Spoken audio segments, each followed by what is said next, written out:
Hermanos. Hermanos, les voy a pedir de favor si me acompañan en la lectura del Evangelio según San Mateo, capítulo 28, versículos 1 a 10. Dice 27, 1 a 10.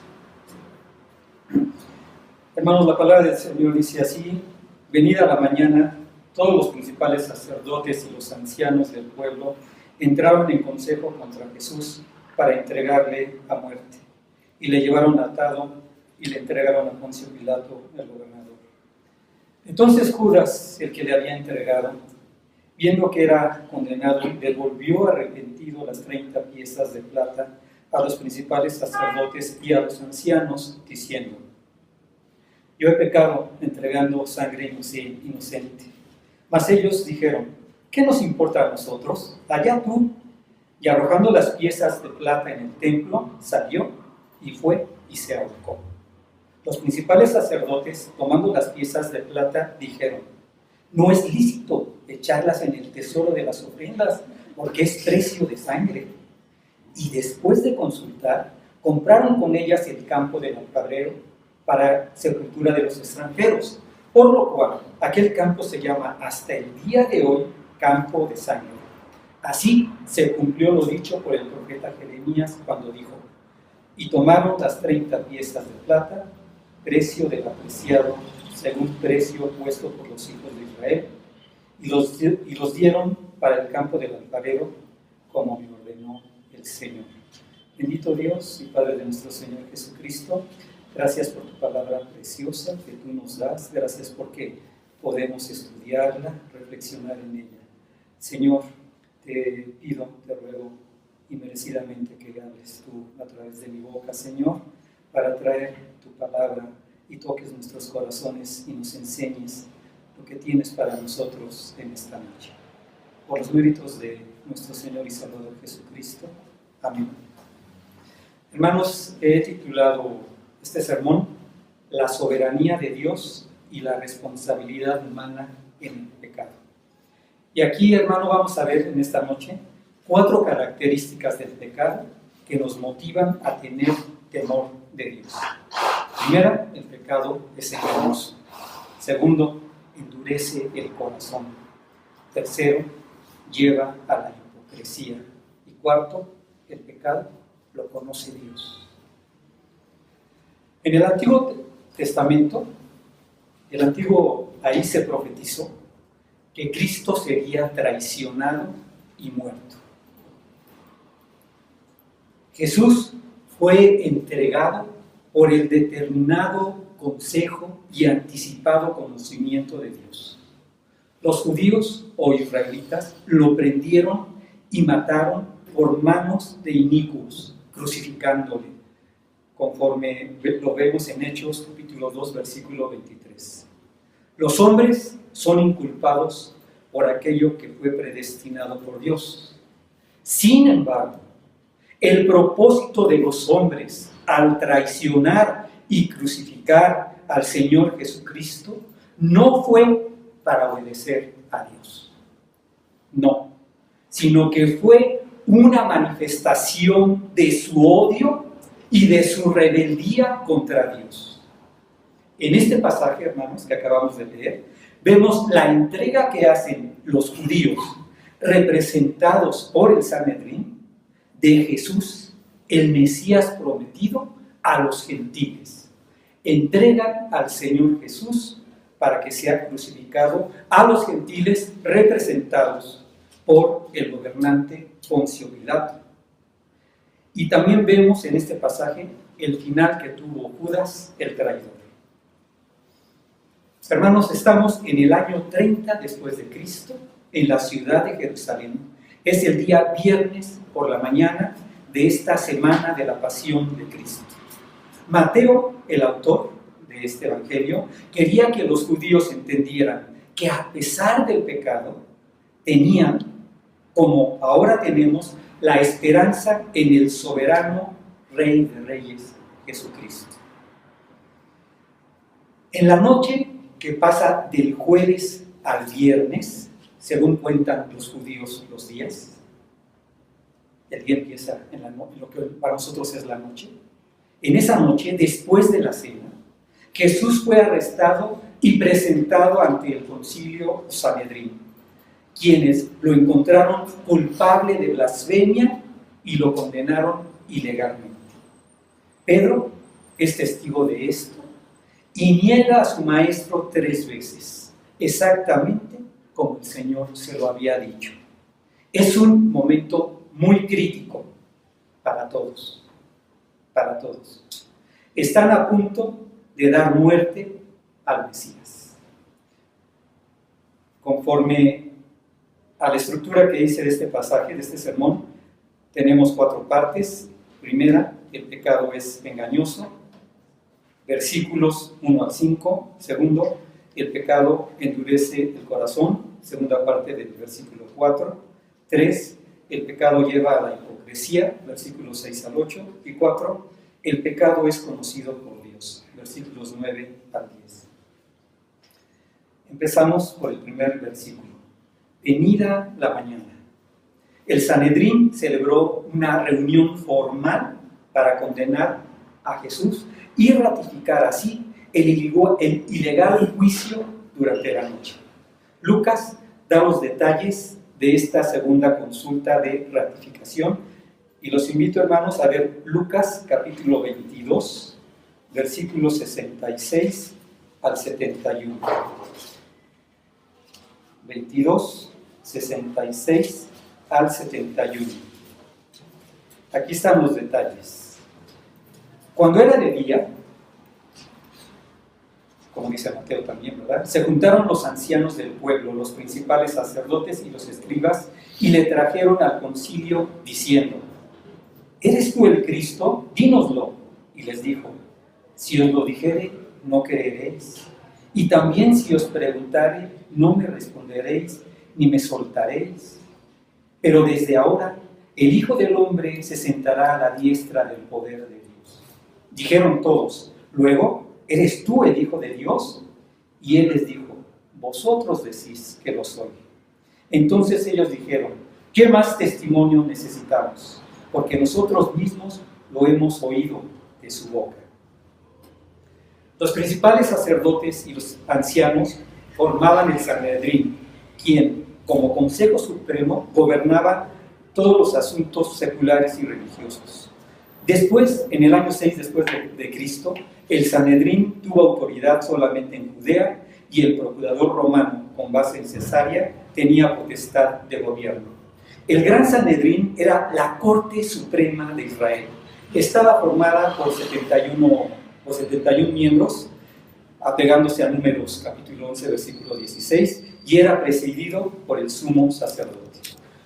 Los sacerdotes principales eran saduceos. Junto a ellos estaban los ancianos, venidos de las familias laicas influyentes, y también los escribas y fariseos que formaban parte de este consejo. En el tiempo de Jesús, el Sanedrín era dominado por los principales sacerdotes. ¿Quiénes eran estos? Eran aquellos que habían sido sumos sacerdotes en el pasado y varios miembros de sus familias. Estaban también los fariseos que constituían una minoría influyente.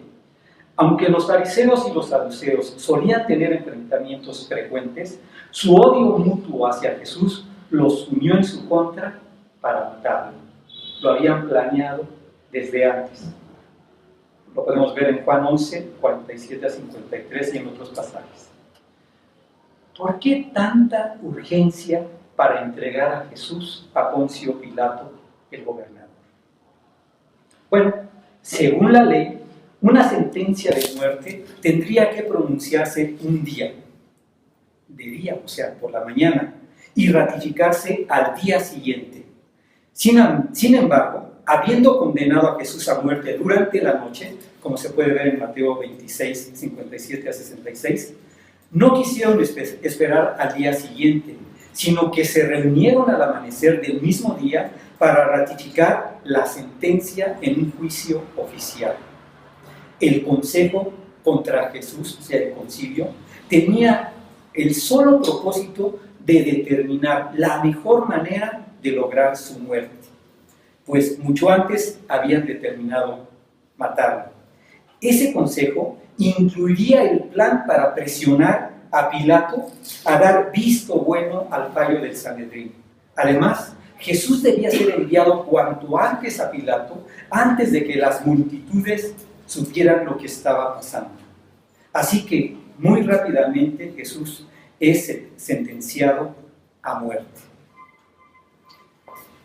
Entonces lo llevaron a Poncio Pilato. Jesús tuvo dos juicios, uno que era judío y religioso y otro juicio que era romano y secular. Como Roma se reservaba el derecho de ejecutar la pena capital, la pena de muerte, Jesús tuvo que ser entregado a las autoridades romanas para ejecutar la sentencia de muerte. Pilato se encontraba en Jerusalén por la celebración de la Pascua, por lo que supervisó el juicio. Jesús fue llevado ante Pilato. Luego fue enviado a Herodes para otra audiencia, de acuerdo a Lucas 23, versículos 6 al 12. Regresó de nuevo a Pilato para la audiencia final y el pronunciamiento de la sentencia, Mateo versículos 15 a 16.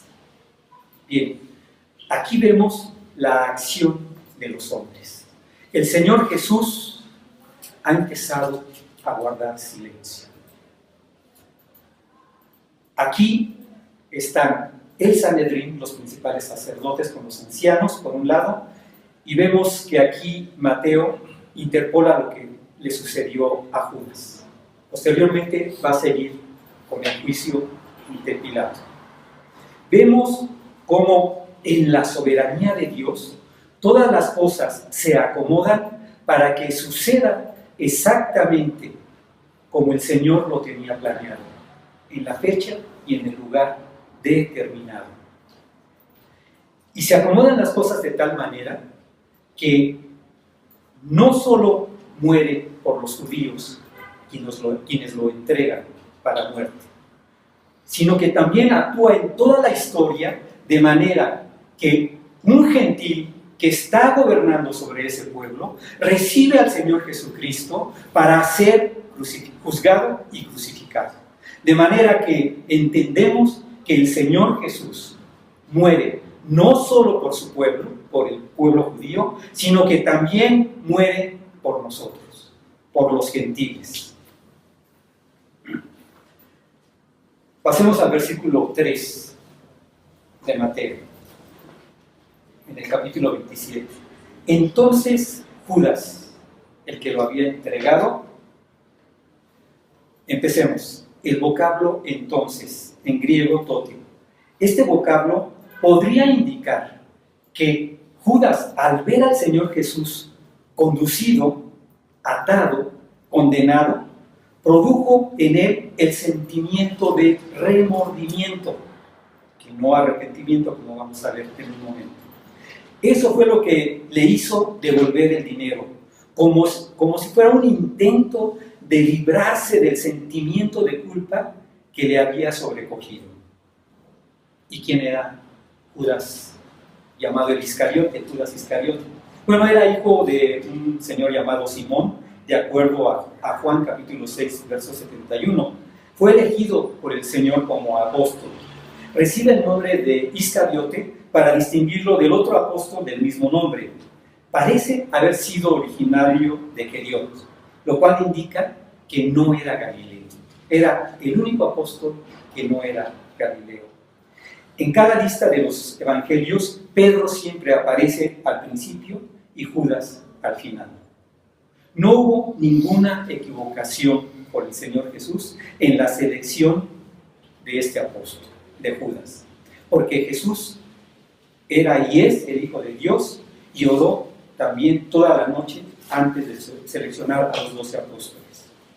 El carácter de Judas es declarado por el Señor como diablo, en Juan 6, 70-71. Nunca aparece buscando al Señor. Cuando vio que Jesús no iba a ser el rey político que él esperaba, comenzó a pensar en entregarlo por la ganancia material que esperaba obtener. El corazón y la mente de Judas estaban dominados totalmente por la ambición y el amor al dinero. Como tesorero del grupo, sustraía el dinero de la bolsa. Como dice Juan capítulo 12, versículo 6, Juan 12, 6 dice así: pero dijo esto Judas, ubicándolo en Betania, cuando María ungió al Señor con un perfume de gran precio, pero dijo esto no porque se cuidara de los pobres, sino porque era ladrón y teniendo la bolsa sustraía de lo que se echaba en ella. Esto fue descubierto más tarde por los apóstoles. En ese momento ellos no sabían que Judas era un ladrón. Pero esta situación, o sea, el hecho de que él fuera tesorero, sugiere que era tenido en alta estima por los otros apóstoles. Judas no era una persona con aspecto siniestro y satánico que inspirase desconfianza. Era una persona destacada entre los apóstoles. Es más, tenía cierto liderazgo.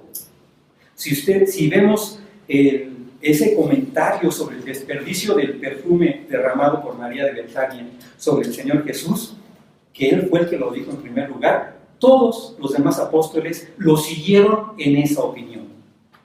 Pero en cambio el Señor Jesús lo reprendió en público, aunque hay que decirlo suavemente.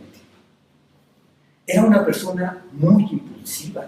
Esto es muy claro, pues, por ejemplo, después de lo del perfume y que el Señor lo reprendió en público, él salió y se ofreció para entregar a Jesús a los principales sacerdotes.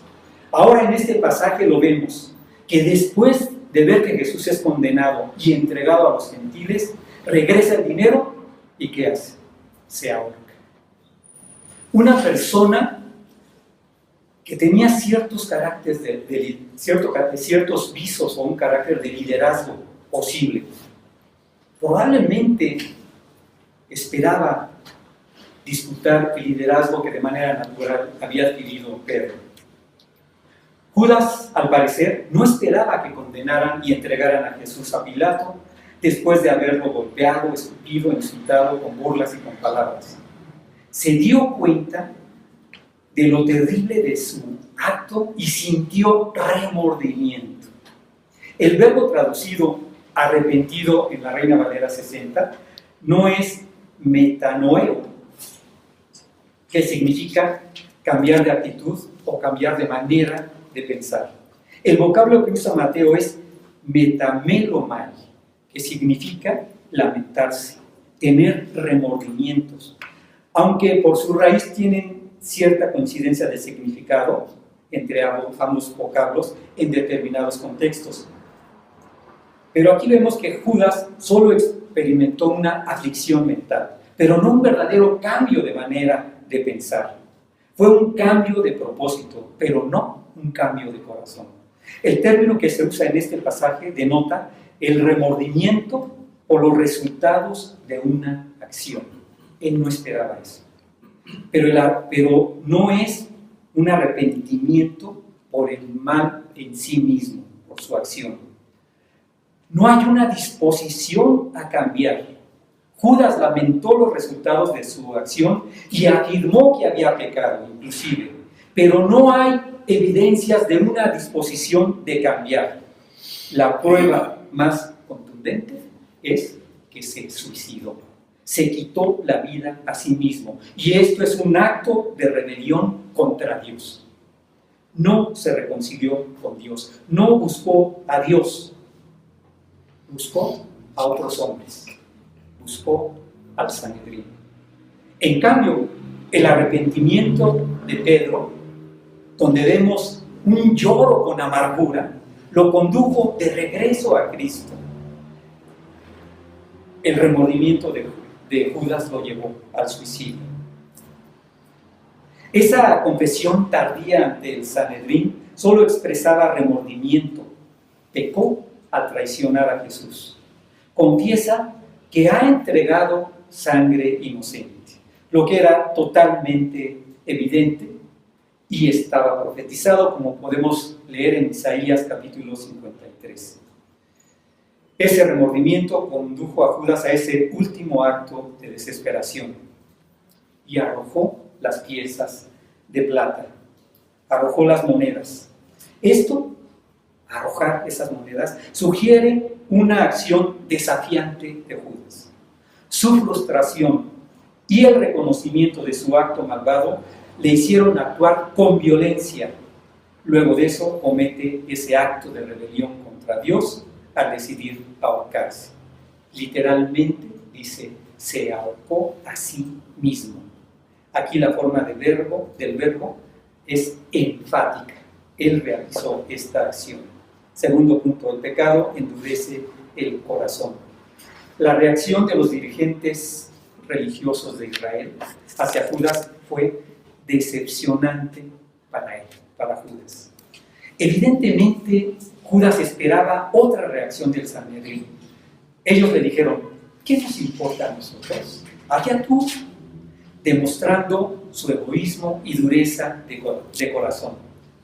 Probablemente pasó por la mente de Judas las palabras del Señor Jesús, que tantas veces había oído a lo largo de 3 años. Seguramente Jesús no le hubiera dicho eso. Al parecer, la conciencia de los líderes religiosos estaba más endurecida que la de Judas. Los pecados del Sanedrín son muchos. Empezaron teniendo envidia a Jesús por los milagros que hacía. Después lo odiaron porque él los denunció como hipócritas y falsos creyentes, amantes de las riquezas y del poder. Desearon y planearon matarlo y lo consiguieron. Eran asesinos de duro corazón. En el Sanedrín había escribas y fariseos, por lo cual las acusaciones de Jesús en su contra que leemos en Mateo capítulo 23 constantemente se les aplican. Eran necios, ciegos, víboras, hijos de Satanás. Tercera parte, el pecado lleva a la hipocresía. Los principales sacerdotes, que no habían sido conmovidos por la confesión de pecado de Judas, ahora, hipócritamente, versículos 6 a 8, hablan tocante a la legalidad de poner las 30 piezas de plata en el tesoro de las ofrendas. Dicen porque es precio de sangre. Son otras personas estas, diferentes a las que han actuado para llevar a la muerte al Señor Jesús. No, eran los mismos que habían quebrantado todas las leyes de Dios en el sacrificio del Cordero de Dios. Quizá hicieron una deducción de Deuteronomio 23, versículo 18, y declararon que era ilegal depositar las monedas en el Corbanás, o sea, en el tesoro del templo, que se componía de todos los impuestos y las ofrendas dedicadas del pueblo. En efecto, eran unos grandes hipócritas, usaban un doble criterio en sus acciones, al fin que ya habían conseguido su objetivo principal, que era atrapar a Jesús y entregarlo a la muerte. Con el dinero deciden comprar el campo del alfarero, un terreno de donde se sacaba arcilla, pero que en aquel tiempo ya estaba agotado. Tal vez pensaban que era una buena obra de caridad para limpiar sus corazones y sus manos. Si pensaban esto, estaban totalmente equivocados. En el futuro, ese campo sería llamado campo de sangre, como leemos en el libro de los Hechos. Punto 4. El pecado es conocido por Dios.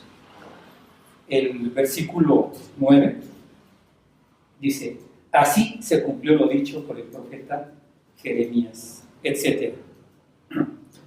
Mateo ve en los sucesos que rodean la apostasía y el juicio de Judas un asombroso paralelo con ciertos pasajes del Antiguo Testamento, con 2 profecías de Jeremías y de Zacarías.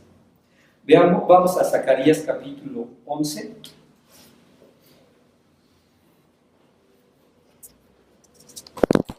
Zacarías capítulo 11, versículos 12 y 13. Dice así: y les dije, si os parece bien, dadme mi salario, y si no, dejadlo. Y pesaron por mi salario 30 piezas de plata.